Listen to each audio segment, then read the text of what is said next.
क्या लैंडलॉर्ड यानी मकान मालिक अपने किराए पर दी गई संपत्ति पे गैर कानूनी तरीके से प्रवेश करता है तो क्या उसके ऊपर हाउस ट्रेसपास का केस बनेगा? रिसेंटली एक केस में जहां पर डिस्प्यूट स्टार्ट होता है 2009 में, मकान मालिक अपने किराएदार की संपत्ति में गैर कानूनी तरीके से प्रवेश करता है और उसके हाउस होल्ड आर्टिकल को वेंडलाइज कर देता है, यानी उसके घर के सामान को डिस्ट्रॉय कर देता है।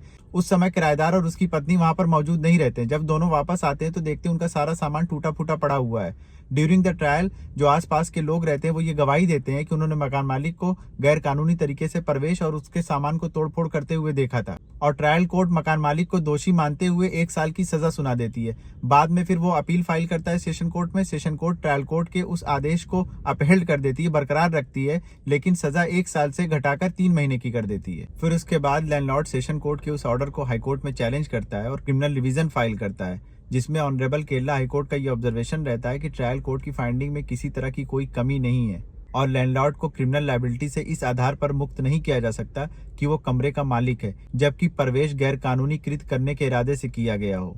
और ऑनरेबल कोर्ट सेशन कोर्ट के उस जजमेंट को बरकरार रखती है, लेकिन उसके 3 महीने की सेंटेंस को मॉडिफाई कर देती है, जिसमें कोर्ट लैंडलॉर्ड को डायरेक्शन देती है कि वो कोर्ट के उठने तक की जेल में रहेगा। और लैंडलॉर्ड को ये भी डायरेक्शन देती है कि वो 15,000 कंपनसेशन पे करेगा टेनेंट को। अगर वो ऐसा नहीं करता है तो उसको 1 महीने के लिए जेल में और रहना पड़ेगा। जजमेंट डिस्क्रिप्शन में दिया हुआ है। For more such legal information kindly follow your council.